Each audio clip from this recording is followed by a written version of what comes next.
ये कहानी है एक छोटे से गांव में रहने वाले मजदूर शिवा की। शिवा बहुत मेहनती और साफ दिल का इंसान था। वो दिन रात मेहनत करके अपनी बहन और अपनी माँ का ध्यान रखता था। एक दिन वो अपने परिवार के साथ बहुत खुश होकर बातें कर रहा था। माँ, आज मैं बहुत खुश हूँ। कुछ दिनों में रमा की शादी हो जाएगी। वो अपने घर चली जाएगी और अपने पति के साथ खुशी से जीवन बिताएगी। हाँ बेटा, जब से रमा का रिश्ता तय हुआ है वो तो खुशी के मारे फूले नहीं समा रही है। भगवान ने हम गरीब के घर में खुशियाँ दी हैं, हमें उनका शुक्रगुजार होगा। दोनों बातें कर रहे थे, तभी गांव का सबसे लालची व्यक्ति भीमराव वहां आता है। शिवा, मुझे तेरे से कुछ बात करनी है। अरे भीमराव जी, आइए आइए, कहिए कैसे आना हुआ। शिवा, तुझे तो पता है कुछ दिनों में मेरे बेटे और तेरी बहन की शादी होने वाली है। बस उसी के सिलसिले में मुझे तुझसे बहुत जरूरी बात करनी है। कहिए समधी जी, हिचकिचाइए मत। मुझे शिवा से अकेले में कुछ बातें करनी है।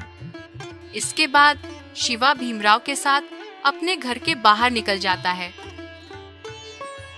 कहिए, क्या कहना चाहते हैं आप? हमारी हैसियत तुमसे कई ज्यादा है, फिर भी मैं तरस खाकर तुम्हारे इस गरीब घर में अपने बेटे का रिश्ता कर रहा हूं। पर मुझे दहेज भर भर कर चाहिए। हमारी दहेज की मांग पूरी करोगे तभी इस घर से डोली उठेगी। मैं ये बात अच्छे से जानता हूँ, आप फिक्र ना करें, मैं दहेज के इंतजाम में ही लगा हूँ। भीमराव शिवा की मजबूरी का फायदा उठा रहा था। वो जानता था कि शिवा अपनी बहन की खुशी के लिए कुछ भी कर सकता है, इसलिए उसने ज्यादा दहेज की मांग कर डाली। वे लोग बातें कर ही रहे थे, तभी रमा गुस्से में बाहर आती है। नहीं भैया, आप इनकी कोई मांग पूरी नहीं करेंगे। मैंने आप दोनों की सारी बातें सुन ली है। रमा, तू बीच में मत बोल, ये हम बड़ों की बातें हैं।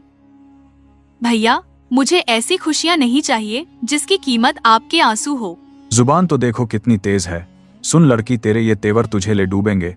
गरीबी में इतने तेवर दिखाना सही नहीं है। आप इस बात की फिक्र मत कीजिए, आप अब जा सकते हैं, यहाँ कोई शादी नहीं होगी।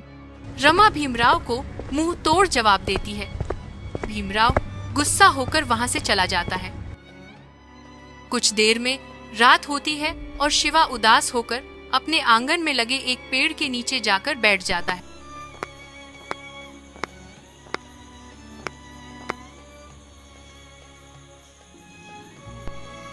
भैया, यूं उदास क्यों बैठे हैं? चलिए खाना खा लीजिए। तू बात मत कर मुझसे। भैया, आप मुझसे नाराज क्यों हैं? मैंने क्या किया? क्या जरूरत थी तुझे बीच में बोलने की? इतनी मुश्किलों से तेरे लिए एक अच्छा रिश्ता आया था, तूने अपनी जिद से उन्हें भी भगा दिया। वो रिश्ता करने नहीं, लालच के भाव से आए थे। आपको दिखा नहीं, उन्हें बहू नहीं दहेज चाहिए था। तो इसमें गलत ही क्या है? ये तो समाज का रीति रिवाज है, लड़की वाले को दहेज देना ही पड़ता है। बिना दहेज के कोई शादी नहीं होती। यही रिवाज तो गलत है समाज की। समाज के कुछ लालची लोग हैं जो अब भी दहेज जैसी कुप्रथा को चला रहे हैं। दहेज के कारण न जाने कितनी महिलाएं अपने ससुराल में मारी जाती है। आज आप उनकी दहेज की मांग पूरी कर देते तो कल को वो और ज्यादा मांग करते। ये ऐसा लालच है जो इंसान को अंदर से खोखला कर देता है। मैं समझता हूँ रमा, पर हम गरीब हैं।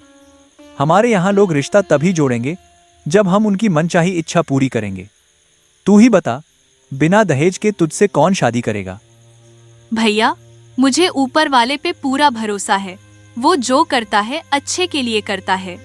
अगर उसने मेरी किस्मत में आजीवन कन्वारी रहना लिखा है तो मुझे ये मंजूर है, पर मैं किसी भी कुप्रथा को बढ़ावा नहीं दूंगी और न ही आपको ऐसा कुछ करने दूंगी।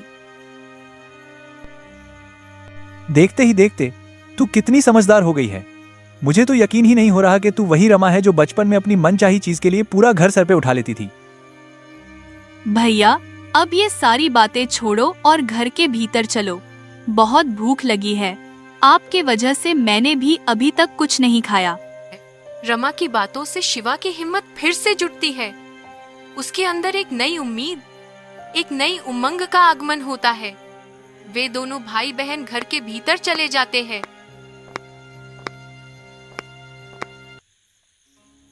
और सब लोग खाना खाकर आराम से सो जाते हैं।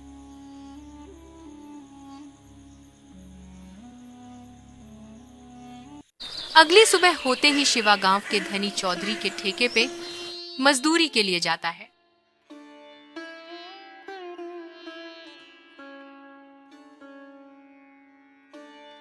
आ गया। सुन, आज मुझे कुछ जरूरी काम है, मैं यहाँ नहीं रुक पाऊंगा, इसलिए काम में कोई काम चोरी मत करना। आज ही सारा काम खत्म हो जाना चाहिए। जी मालिक, आज सारा काम खत्म कर दूंगा। आज मुझे मजदूरी भी चाहिए, इसलिए आप बेफिक्र रहिए, कोई काम चोरी नहीं होगी। पहले काम तो कर, फिर मजदूरी की बात करना। मैं कौन सा तेरे पैसे लेकर भाग रहा हूँ। इतना बोलकर चौधरी वहां से चला जाता है। शिवा ने पूरे महीने की मजदूरी उसके पास जमा रखी थी ताकि जरूरत पड़ने पर वो पैसे काम आ सके। मजदूरी मिलने की उम्मीद में शिवा पूरी मेहनत और लगन से काम करने लगता है। शाम होती है, वो कुछ मजदूरों के साथ चौधरी के घर पैसे लेने जाता है। मालिक, हमने आज का सारा काम खत्म कर दिया। हम सब यहाँ अपनी मजदूरी लेने आए हैं। कौन सी मजदूरी? कैसी मजदूरी? तुम गरीबों की यही बुरी आदत है, थोड़ा सा काम करते नहीं कि आ जाते हो मजदूरी का दावा करने। मालिक, ये आप क्या कह रहे हैं? हम सब पूरे महीने की मजदूरी आपके पास जमा कर रहे थे। हमने अपना खून पसीना बहाकर एक एक पैसा जुटाया है। हमारे साथ यह अन्याय मत कीजिए। त्योहार आने वाले हैं, बिना पैसों के हम त्योहार कैसे मनाएंगे? अभी मेरे हाथ तंग है, मैं मजदूरी नहीं दे सकता। होली आ रही है, मेरे भी काफी खर्चे हैं। होली के बाद आना मजदूरी लेने। अगर त्योहार के बाद ही पैसे मिलेंगे तो क्या फायदा होगा हमारे पैसे जमा करने का? अच्छा, तो अब गरीबों के मुंह में भी जुबान आ गई। तू ही इन सबको भड़का कर यहाँ लाया है ना? सुन ले शिवा, मेरे से उलझा तो अच्छा नहीं होगा। पर मालिक, आप गलत कर रहे हैं। ऐसे गरीबों का हक मारकर आपका कभी फायदा नहीं होगा। तू कौन होता है मुझे सही गलत का पाठ पढ़ाने वाला? मेरे सामने खड़े होने की तेरी हैसियत नहीं है। चुपचाप सबको लेकर यहाँ से चला जा।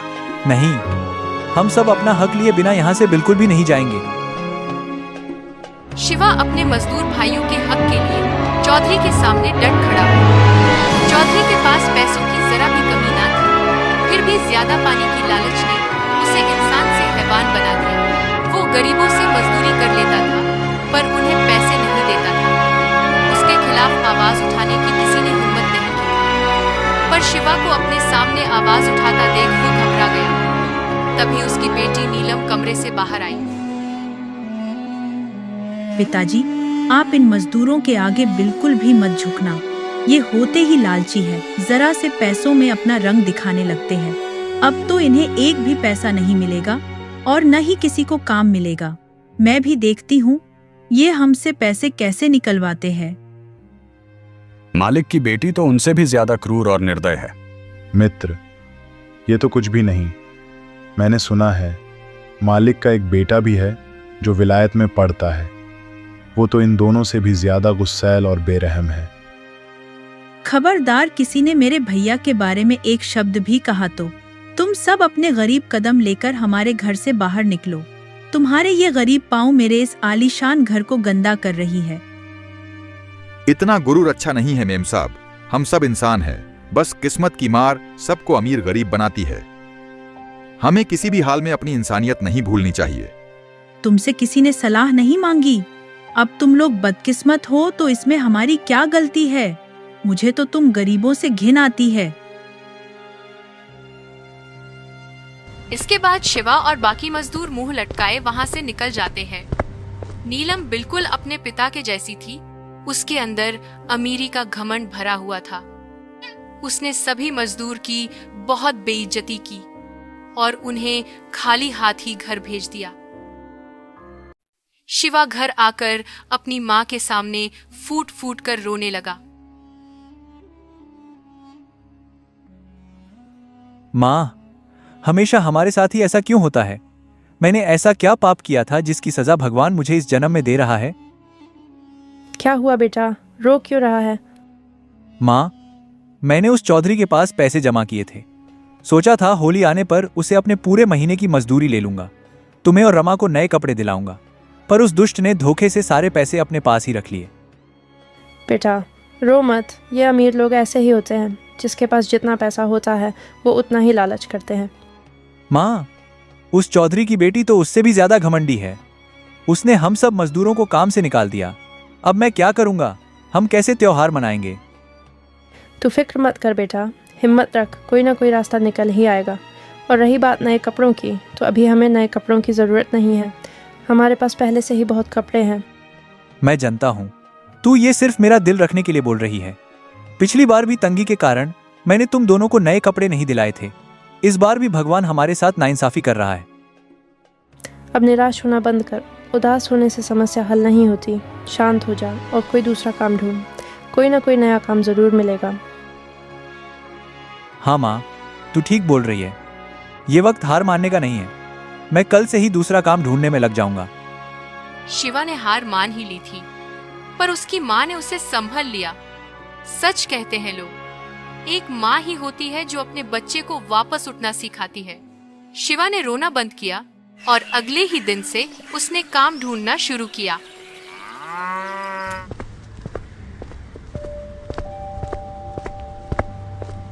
वो गांव के हर व्यापारी के पास मजदूरी का काम मांगने जाने लगा, पर उसे मिली तो बस नाकामी ही। ऐसे ही दिन बीतते चले गए, उसे कहीं काम नहीं मिला। एक दिन वो निराश होकर जंगल में टहलने निकल गया। तभी उसे एक चीख सुनाई दी। बचाओ बचाओ बचाओ बचाओ। ये किसकी आवाज है? लगता है कोई खतरे में है। कोई है, मेरी मदद करो, मुझे बचाओ। शिवा आवाज का पीछा करते करते झाड़ियों के पीछे पहुंचता है। वहां वो नीलम को घायल हालत में देखता है। मुझे बचाओ, मैं बहुत दर्द में हूँ, मुझे इस समस्या से बाहर निकालो। शिवा फौरन उसकी मदद करने लगता है। उसके पैर में पट्टी बांधकर उसे बचा लेता है। शिवा की दयालुता देखकर नीलम जोर जोर से रोने लगती है।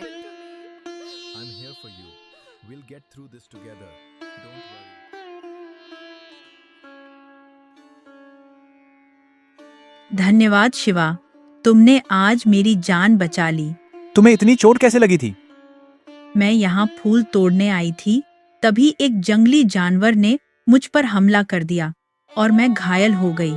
शुक्रिया, तुमने मेरी मदद की। मैंने तुम्हारे साथ इतना बुरा व्यवहार किया, फिर भी तुमने मेरी रक्षा की। तुम्हारी जगह यहाँ कोई भी होता तो मैं इंसानियत के नाते उसे जरूर बचाता। जाओ, अब तुम घर जाकर आराम करो। शिवा नीलम की जान बचाकर भी उसके ऊपर एहसान नहीं जताता है। शिवा की इसी अच्छाई ने नीलम का दिल जीत लिया था। शिवा, मुझे माफ कर देना। उस दिन मैंने तुमसे बहुत बुरी तरह से बात की थी। मुझे ऐसा नहीं करना चाहिए था। मेरे ऐसे बर्ताव के बाद भी तुमने मेरी मदद की। तुम सच में बहुत अच्छे हो। तुम्हें अपनी गलती पे पछतावा है, ये अच्छी बात है। मेरी एक विनती है तुमसे, मेरे सारे मजदूर भाइयों को वापस से काम में रख लो। गांव में काम जल्दी नहीं मिल रहा है। ऐसे में सभी लाचार हो चुके हैं। मैं अपनी गलती का पश्चाताप करूंगी और साथ ही अपने प्रेम का इजहार भी करूंगी। हाँ शिवा, मुझे तुमसे प्रेम हो गया है। तुम्हारी अच्छाई और नेक दिली ने मेरा दिल जीत लिया। तुम्हारे आगे मैं अपना दिल हार बैठी हूँ। ये तुम क्या कह रही हो? नहीं, ये मुमकिन नहीं है। अगर तुम ये मजाक कर रही हो तो अभी ही इस मजाक को बंद कर दो। मुझे ऐसा मजाक पसंद नहीं है। यह कोई मजाक नहीं, हकीकत है। आज तुमने मेरे अंदर के सारे घमंड को तोड़ दिया है। तुम्हारे वजह से मैं सही मायनों में आज इंसान बनी हूँ। यह तो मैं तुमसे शादी करूंगी या आजीवन कन्वारी रहूंगी। नहीं, मैं ये प्रेम स्वीकार नहीं कर सकता हूँ। बेहतर होगा कि तुम ये ख्याल अपने दिमाग से निकाल दो। नीलम ने अपने प्रेम का इजहार किया, जिससे शिवा के मन में बेचैनी सी हो गई थी। वो समझ नहीं पा रहा था कि आखिर वो अब क्या करे। उसके और नीलम के बीच जमीन आसमान जितनी दूरी थी, उन दोनों का कोई मेल नहीं था। इसीलिए शिवा उसे मना करके वहां से जाने लगता है। देखो नीलम, यह सब बस सुनने में अच्छा लगता है। असल में ये प्यार व्यार कुछ नहीं होता। हम दोनों कभी एक नहीं हो सकते हैं। अब तुम इसे मेरा जुनून समझे या पागलपन, पर मैं तब तक तुम्हारा इंतजार करती रहूंगी जब तक तुम मेरे प्यार को समझ नहीं जाते हो। इतना बोलकर नीलम वहां से चली जाती है।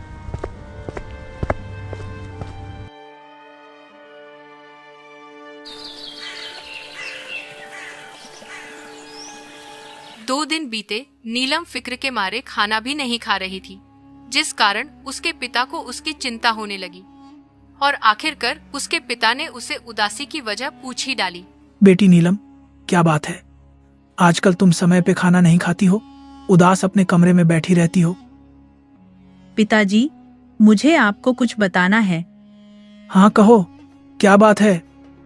पिताजी, असल में मुझे इस गांव में किसी से प्रेम हो गया है, पर वो मेरे प्रेम को नहीं स्वीकार रहा है। उसे समाज का डर है। अरे वाह, ये तो बहुत अच्छी बात है। मेरी बेटी को कोई पसंद आ गया। जरा मैं भी तो सुनूं, कौन है वो भाग्यशाली जिसे मेरी बेटी ने चुना है? मैं खुद उसके घर रिश्ता लेकर जाऊंगा। वो और कोई नहीं बल्कि शिवा है, वही शिव जो आपके यहाँ मजदूरी किया करता था। पिताजी, मैं उसके बिना नहीं रह पाऊंगी। मैं उससे सच में प्रेम करने लगी हूँ। बस इतनी सी बात, तुम फिक्र क्यों करती हो बेटी? मैं हूं ना, सब ठीक कर दूंगा। सच पिताजी, मुझे पता था आप मुझे जरूर समझोगे।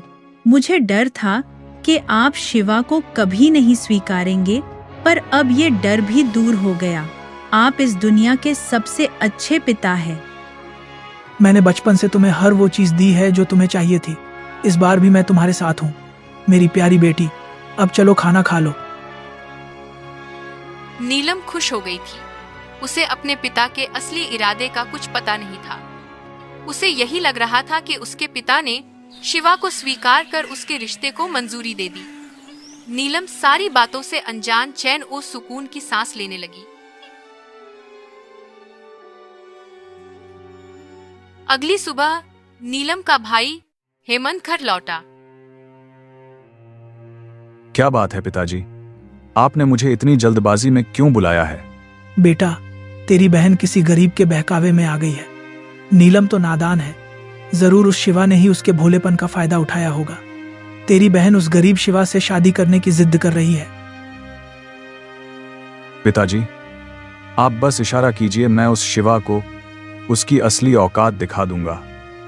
उसकी इतनी हिम्मत झोपड़ी में रहकर महल के सपने देख रहा है।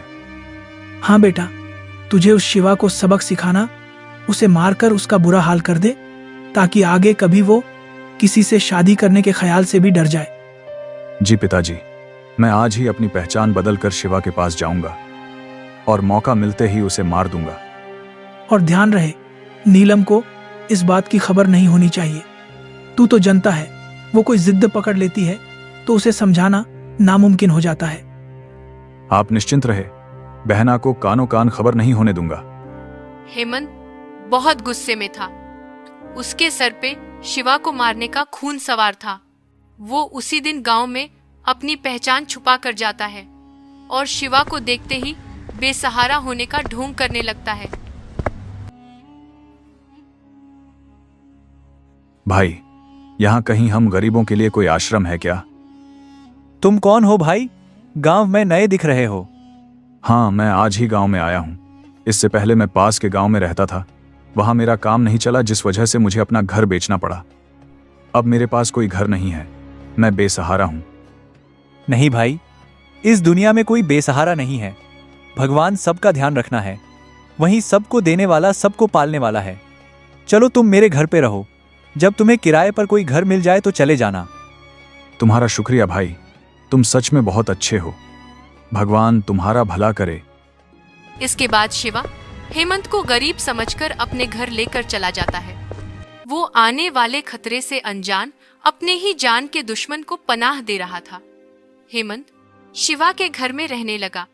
वो मौके के तलाश में था कि कब वो शिवा को मारे, पर उसे ऐसा कोई मौका नहीं मिल सका। धीरे धीरे गांव में रहकर उसे गांव वालों की परेशानियां समझ आई। उसने शिवा के अंदर के सच्चाई को पहचाना, जिस कारण उसका भी हृदय परिवर्तन हो गया। उसके अंदर की बुराइयां खत्म हुई और उसने शिवा को सच बताने का फैसला किया।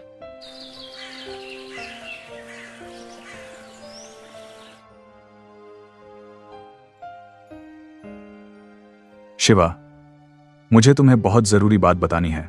चलो मेरे साथ। हम कहाँ जा रहे हैं? तुम चलो तो तुम्हें सब पता चल जाएगा। हेमंत उसे अपने साथ घर लेकर जाता है।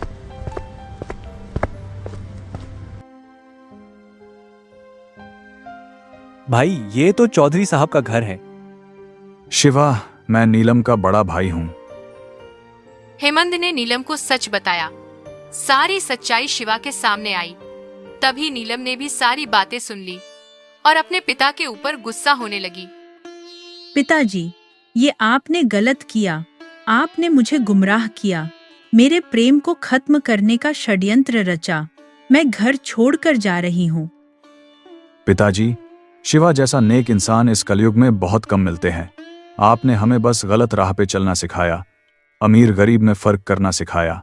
पर शिवा और गांव वालों के कारण हम दोनों भाई बहन की आंखें खुल गई, हमारे अंदर की इंसानियत जग गई है। अब मैं भी इस घमंड की ईंटों से बने घर में नहीं रहूंगा। नीलम और हेमंत ने अपने पिता से मुंह मोड़ा। चौधरी की आंखें खुली और उसे उसकी गलतियों का पछताया हुआ। बच्चों, मुझे माफ कर दो। अमीरी ने मुझे अंधा बना दिया था। शिवा, मैंने तुम्हारे और बाकी मजदूरों के साथ गलत किया। मैं आज अपनी सारी गलती सुधार दूंगा। मेरी बेटी तुमसे बहुत प्यार करती है, तुम उससे शादी कर लो। और मैं अपने बेटे हेमंत के लिए तुम्हारी बहन रमा का हाथ मांगता हूँ। मुझे दहेज नहीं चाहिए। रमा जैसी गुणवान लड़की इस घर में आएगी तो मेरा ये घर चमक उठेगा। आज मैं बहुत खुश हूँ। आज एक साथ मुझे दुनिया भर की सारी खुशियां मिल गई है। मैं भी नीलम को बहुत पसंद करता हूँ। नीलम, मैं वादा करता हूँ तुम्हें हमेशा खुश रखूंगा। सब ठीक हुआ। आखिरकार गरीब के भाग्य चमका। नीलम और शिवा की शादी हुई। हेमंत ने भी रमा से शादी की और दोनों जोड़े एक दूसरे के साथ खुशी से रहने लगे। शिवा दिन रात मेहनत करके चौधरी से भी ज्यादा धनी हो गया और उसके जीवन के सारे दुख दूर हो गए।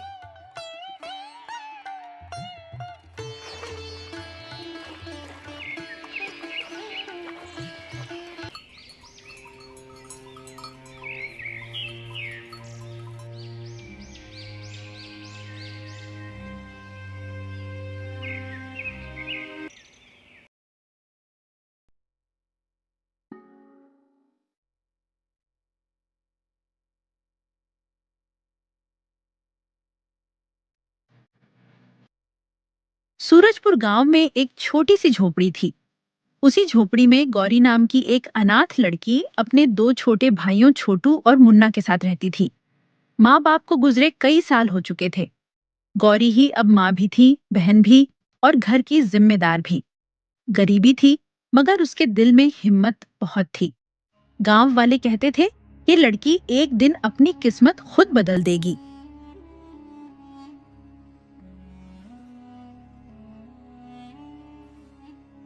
दीदी, उठो ना। आज फिर चूल्हे में लकड़ी नहीं है। अरे मेरे राजा, घबराता क्यों है? मैं अभी खेतों के किनारे से सूखी लकड़ियां ले आती हूँ। तुम दोनों पहले मुंह हाथ धो लो। दीदी, आज खाने में क्या बनेगा? आज मेरी रसोई में जादू होगा। थोड़ी दाल है, थोड़ा आटा है और मेरी मेहनत है। बस आज तुम दोनों पेट भर खाओगे। सच दीदी, तुम झूठ तो नहीं बोल रही? अरे पगले, तेरी दीदी भूखी रह सकती है पर अपने भाइयों को भूखा नहीं सुला सकती। गौरी रोज सुबह गांव के अमीर घरों में काम करने जाती थी। कभी बर्तन, कभी झाड़ू, कभी गोबर से आंगन लीपना। छोटू और मुन्ना अभी छोटे थे, इसलिए घर पर ही रहते थे। गौरी की उम्र कम थी मगर जिम्मेदारियां बहुत बड़ी थीं। गांव की औरतें उसे देखकर दया भी करतीं और हैरान भी होतीं, क्योंकि इतनी छोटी उम्र में वह पहाड़ जैसी जिंदगी उठा रही थी।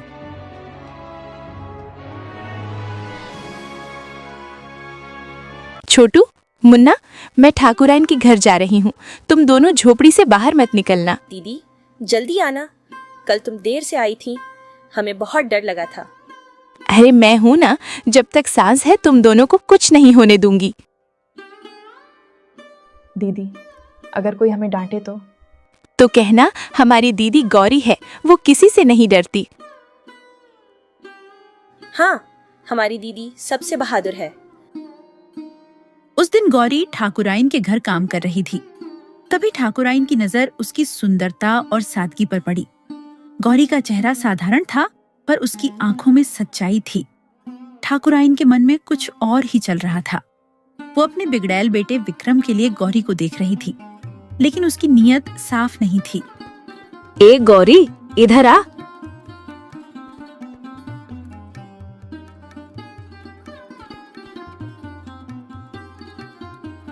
जी मालकिन, कुछ काम था क्या? काम तो तू अच्छा करती है, पर तूने कभी सोचा ऐसे कब तक दूसरों के घर झाड़ू पोंछा करेगी? मालकिन, जब तक मेरे भाइयों का पेट भरता रहेगा तब तक मैं सब कर लूंगी। अगर मैं चाहूँ तो तेरा भाग्य एक दिन में बदल सकता है। मेरा भाग्य? कैसे मालकिन? समय आने पर बता दूंगी, तू बस मेरा कहना मानती रह। गौरी घर लौटी तो देखा कि छोटू रो रहा था। मुन्ना के घुटने पर चोट लगी हुई थी। दोनों भाई गांव के लड़कों से झगड़ पड़े थे। कारण वही पुराना, अनाथ कहकर चिढ़ाना। गौरी का दिल टूट गया, मगर उसने आंसू छिपा ली। वो जानती थी अब उसे और मजबूत बनना होगा। अरे ये क्या हुआ? मुन्ना, तेरे घुटने से खून क्यों निकल रहा है? दीदी, वो कल्लू और उसके दोस्त हमें बिना माँ बाप के कहकर चिढ़ा रहे थे। मैंने कहा हम अनाथ हैं तो क्या हुआ, हमारी दीदी सबसे बड़ी है। मेरे शेरों, दुनिया कुछ भी कहे, तुम कभी खुद को छोटा मत समझना। दीदी, क्या हमारा भी कभी अच्छा समय आएगा? जरूर आएगा, और जब आएगा ना तो यही लोग हमारा नाम इज्जत से लेंगे। उसी रात गांव में तेज आंधी चली। बिजली कड़की, पेड़ हिले और कई झोपड़ियों की छत उड़ गई। गौरी की झोपड़ी भी बुरी तरह हिलने लगी। वो दोनों भाइयों को सीने से चिपकाकर बैठी रही। तभी दरवाजे पर किसी ने जोर जोर से दस्तक दी। आधी रात को कौन आया था, कोई नहीं जानता था।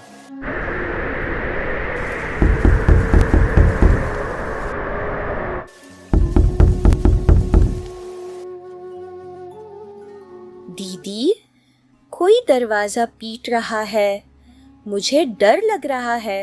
तुम दोनों पीछे हटो, मैं देखती हूँ। बेटी, दरवाजा खोलो, मैं राह भटका हुआ बूढ़ा आदमी हूँ। इतनी रात को? कौन हो आप? आंधी में फंस गया हूँ। अगर रात भर आसरा मिल जाए तो तुम्हारा बड़ा उपकार होगा।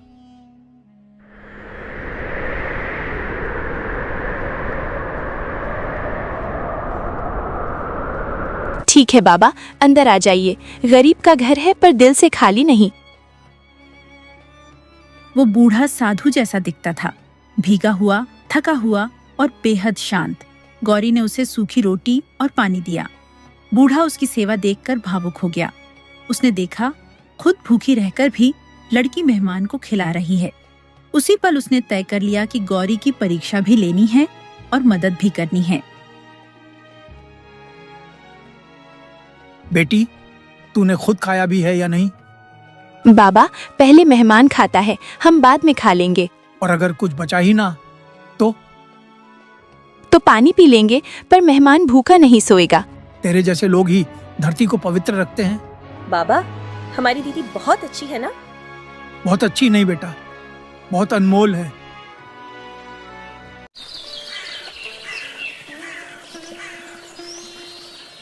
सुबह हुई तो बूढ़ा जाने लगा। जाने से पहले उसने गौरी को एक छोटी सी कपड़े की पोटली दी। उसने कहा, मुसीबत के समय ही खोलना। गौरी ने बिना सवाल किए पोटली रख ली। उसे लगा शायद बाबा ने आशीर्वाद दिया है, लेकिन असली रहस्य अभी बाकी था। बेटी गौरी, ये पोटली रख ले। नहीं बाबा, मैं बदले में कुछ नहीं ले सकती। मैंने तो बस इंसानियत निभाई है। ये दान नहीं, तेरी सेवा का आशीर्वाद है। पर ध्यान रखना, इसे यूं ही मत खोलना। तो कब खोलूं बाबा? जब लगे अब कोई रास्ता नहीं बचा, तभी खोलना। ठीक है बाबा, मैं आपकी बात याद रखूंगी।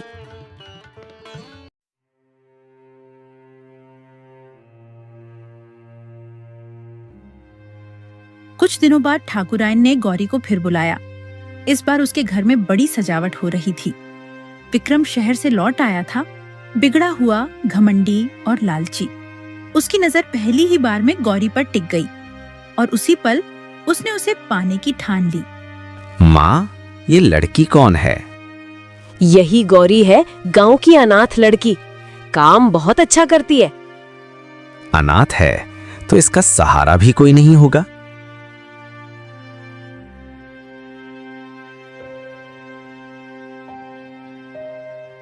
सहारा नहीं है, मेरे 2 भाई हैं और मेरा आत्मसम्मान है। ओहो, जुबान भी तेज है, मजा आएगा। मालकिन, अगर और काम नहीं है तो मैं जाऊं? गौरी को विक्रम की नजरें बिल्कुल पसंद नहीं आईं। वह जल्दी से काम खत्म कर घर लौट आई, लेकिन उस दिन से विक्रम उसके पीछे पड़ गया। कभी रास्ता रोकना, कभी बात करने की कोशिश करना। गौरी ने हर बार उसे नजरअंदाज किया, मगर खतरा अब धीरे धीरे बढ़ रहा था।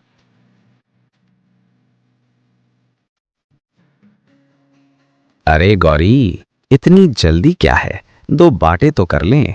हटो रास्ते से, मुझे घर जाना है। इतना गुस्सा? मैं तो बस दोस्ती करना चाहता हूँ। तुम जैसे लोगों की दोस्ती गरीब लड़कियों के लिए मुसीबत होती है। सोच लो, मैं ठाकुर का बेटा हूँ। और मैं गरीब सही, पर बिकाऊ नहीं। गौरी ने यह बात किसी को नहीं बताई। वो नहीं चाहती थी कि छोटे भाई डर जाएं, लेकिन गांव का एक ईमानदार युवक अरुण सब देख रहा था। अरुण खेतों में मेहनत करता था और स्वभाव से सीधा था। उसे गौरी की हालत समझ आने लगी। वो मन ही मन उसकी मदद करना चाहता था।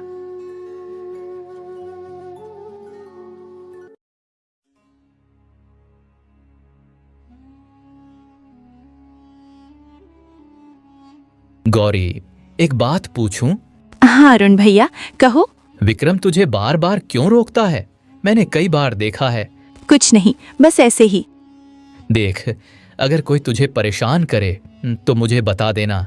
गरीब हैं तो क्या, इज्जत सबकी बराबर होती है।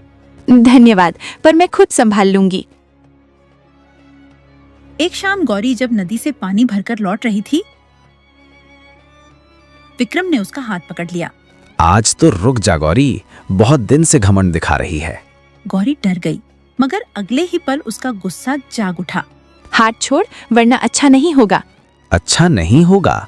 तू करेगी क्या? उसने घड़ा उसके सिर पर दे मारा और भाग निकली। विक्रम अपमान से तिलमिला उठा। आह, तूने मेरे सिर पर घड़ा फोड़ दिया। याद रखना, गरीब लड़की कमजोर नहीं होती। उसने कसम खाई, अब मैं गौरी को चैन से नहीं जीने दूंगा। यहीं से कहानी में बड़ा तूफान शुरू हुआ। अगले ही दिन ठाकुराइन ने गांव में अफवाह फैला दी। उसने कहा कि गौरी ने उसके घर से चांदी की पायल चुरा ली है। पकड़ो इसे, यही है चोर। मेरी चांदी की पायल इसी ने चुराई है। नहीं मालकिन, मैंने कुछ चुराया नहीं। मैं गरीब हूँ, पर चोर नहीं। गांव वाले 2 हिस्सों में बंट गए। कुछ लोग गौरी पर विश्वास करते थे, कुछ ठाकुराइन पर। मुझे नहीं लगता गौरी ऐसा कर सकती है। पर ठाकुराइन झूठ क्यों बोलेगी? मेरी दीदी चोर नहीं है। हाँ, हमारी दीदी झूठ नहीं बोलती। गौरी के लिए यह सबसे बड़ा अपमान था। उसकी इज्जत पर अब सीधा वार हुआ था।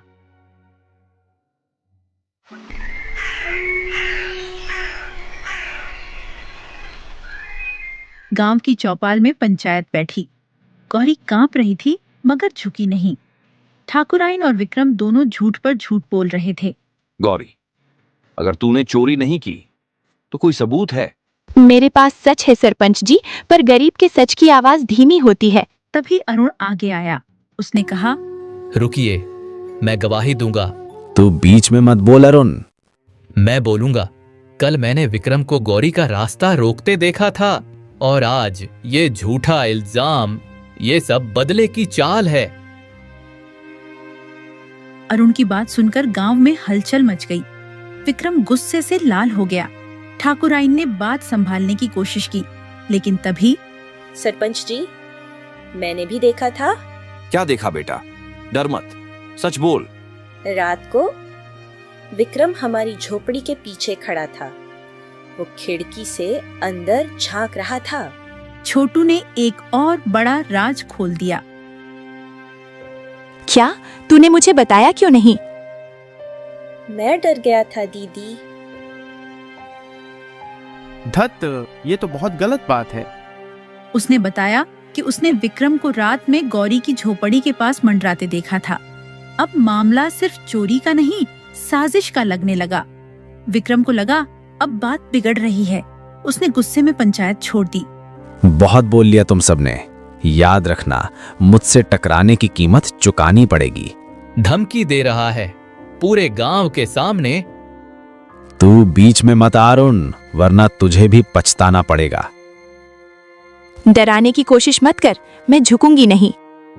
देख लूंगा तुझे भी, तेरे भाइयों को भी। लेकिन जाते जाते उसने गौरी को घूर कर देखा। उसकी आंखों में बदला साफ दिख रहा था। गौरी समझ गई असली मुसीबत अभी खत्म नहीं हुई। रात कुछ बड़ा होने वाला था। उस रात गौरी को बूढ़े बाबा की दी हुई पोटली याद आई। दिल में अजीब घबराहट थी। उसने पहली बार सोचा शायद अब मुसीबत का वही समय है। पोटली खोलने पर उसमें एक पुरानी चिट्ठी और एक चांदी का ताबीज निकला।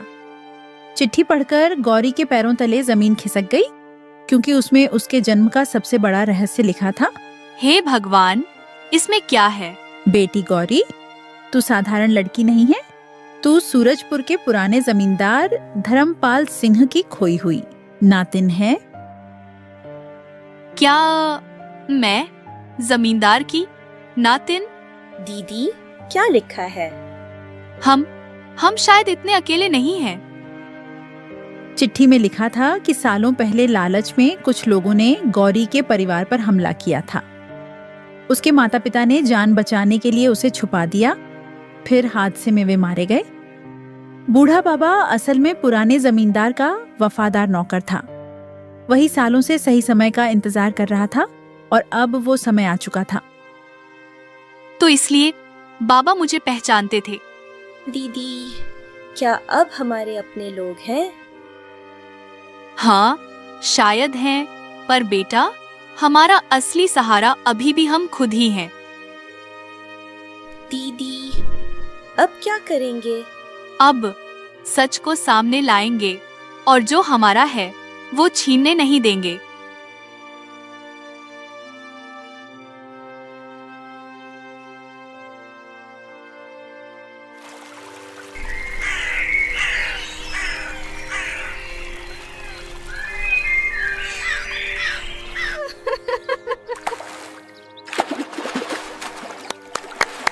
उधर विक्रम को भी इस राज्य की भनक लग गई। ठाकुराइन के घर का पुराना नौकर सब सुन चुका था। विक्रम समझ गया, अगर गौरी की असली पहचान सामने आ गई तो उसकी इज्जत और लालच दोनों खत्म हो जाएंगे। उसने उसी रात गौरी की झोपड़ी में आग लगाने की योजना बनाई, लेकिन किस्मत इस बार गौरी के साथ थी। अरुण को पहले ही शक हो चुका था।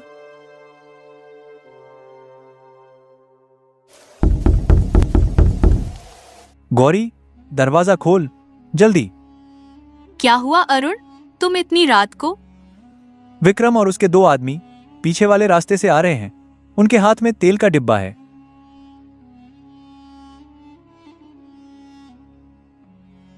नहीं, इस बार हम भागेंगे नहीं। इस बार हम उन्हें रंगे हाथ पकड़ेंगे। गौरी ने तुरंत योजना बनाई। अरुण ने सरपंच और कुछ गांव वालों को चुपके से बुला लिया। गौरी ने झोपड़ी के अंदर दीपक बुझा दिए ताकि लगे सब सो रहे हैं। जल्दी तेल डालो, आज ये झोपड़ी भी जलेगी और इसका घमंड भी। विक्रम और उसके आदमी धीरे धीरे पीछे से आए। जैसे ही उन्होंने आग लगाने की कोशिश की, पूरा गांव मशाल लेकर सामने आ गया। रुको, हाथ ऊपर। कौन? पूरे गांव के सामने पकड़ा गया है तू। अब बोल विक्रम, कौन चोर है, कौन नीच है? विक्रम बुरी तरह फंस चुका था, लेकिन ठाकुराइन फिर भी हार मानने को तैयार नहीं थी। उसने कहा, ये सब नाटक है। मेरे बेटे को बदनाम किया जा रहा है। तभी बूढ़ा बाबा अचानक चौपाल में आ पहुंचा। उसके हाथ में पुराने कागज, मुहर और गवाह थे। अब कहानी अपने सबसे बड़े मोड़ पर थी। नाटक अब खत्म होगा, सच शुरू होगा। बाबा, आप हाँ बेटी, अब समय आ गया है तेरी असली पहचान सबके सामने लाने का। कौन हो तुम बूढ़े बाबा? मैं धर्मपाल सिंह का पुराना सेवक रघुनाथ हूँ। रघुनाथ बाबा ने पंचायत के सामने सारे कागज खोल दिए। पुरानी मुहरें, जन्म का कपड़ा और गौरी की माँ की लिखी चिट्ठी। ये देखिए, ये वही चांदी का ताबीज है जो जमींदार साहब ने अपनी नातिन के लिए बनवाया था। और ये चिट्ठी? ये उसकी माँ की लिखी हुई है, जाला, जिसमें उसने अपनी बेटी को बचाने की विनती की थी। सबूत इतने साफ थे कि कोई इनकार नहीं कर सकता था। गौरी सच में पुराने जमींदार घराने की आखिरी वारिस थी। गांव वाले हैरान रह गए और ठाकुराइन का चेहरा उतर गया। अरे, तो गौरी सच में? मैं सच में उसी घर की हूँ। हाँ बेटी, तू अनाथ नहीं, विरासत की असली हकदार है। अब ठाकुराइन की चाल खुलने लगी। सिर्फ इतना ही नहीं, ठाकुराइन के पति ने भी उस समय गलत कागज बनवाए थे। रघुनाथ बाबा ने बताया कि सालों पहले जमींदार की जमीन हड़पने में ठाकुराइन के पति का भी हाथ था। कई कागज जालसाजी से बदले गए थे। गौरी को मिटा देना ही उनकी आखिरी चाल थी। लेकिन सच दबा नहीं। आज पूरा गांव गवाह बन चुका था। झूठ, सब झूठ। तो ये मुहरें क्या कहती हैं? ये गवाह क्या कहते हैं? हाँ, मैंने भी उस रात हवेली में हलचल देखी थी, पर डर के मारे कभी बोला नहीं। तो हमारे माँ बाप के साथ भी अन्याय हुआ था। हाँ बेटी, बहुत बड़ा अन्याय। गौरी का दिल टूट भी रहा था और मजबूत भी हो रहा था। एक तरफ उसे अपने परिवार का सच मिला, दूसरी तरफ उनके साथ हुआ अन्याय।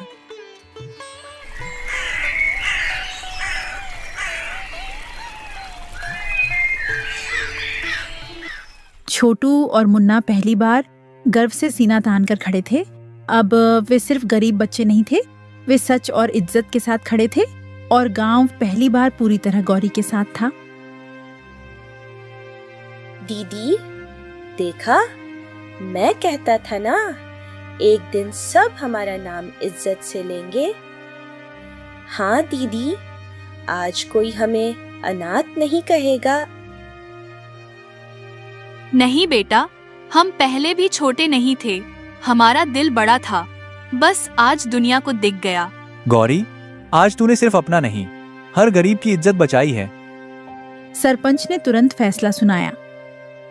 तुझे गौरी पर झूठा इल्जाम लगाने, उसकी झोपड़ी जलाने की कोशिश करने और गांव की शांति भंग करने के जुर्म में बंदी बनाया जाता है। नहीं, तुम लोग मुझे छू भी नहीं सकते। मैं ठाकुर का बेटा हूं। अब नहीं, अब तू अपराधी है। मेरा बेटा निर्दोष है। निर्दोष? तो ये तेल का डिब्बा, ये गवाह और ये सबूत क्या है?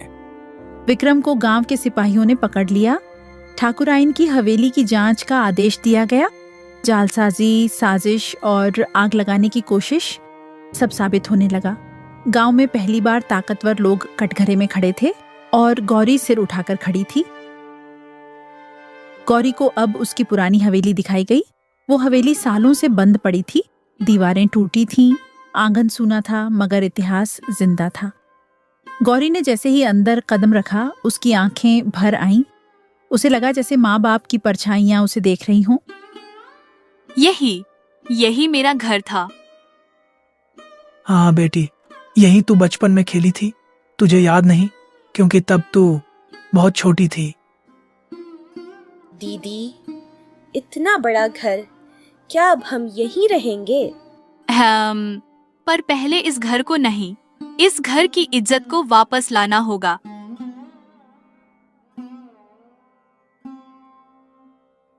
गौरी बेटी, अब ये हवेली और जमीन तेरी है, तू जैसे चाहे इस्तेमाल कर सकती है। सरपंच जी, मैंने भूख देखी है, अकेलापन देखा है। मैं नहीं चाहती कि गांव का कोई बच्चा वो सब झेले। तो तू क्या करना चाहती है? इस हवेली का एक हिस्सा अनाथ बच्चों के लिए आश्रय बनेगा और दूसरा गांव के स्कूल और अनाज घर के लिए। गांव वाले उसकी सोच देखकर दंग रह गए।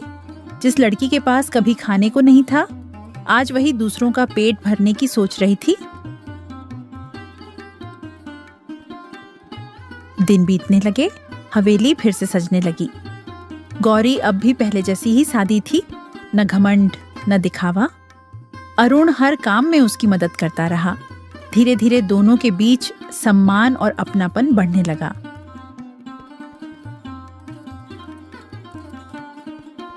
गौरी, तू बदल गई है, पर एक बात अच्छी है, तेरा दिल बिल्कुल नहीं बदला।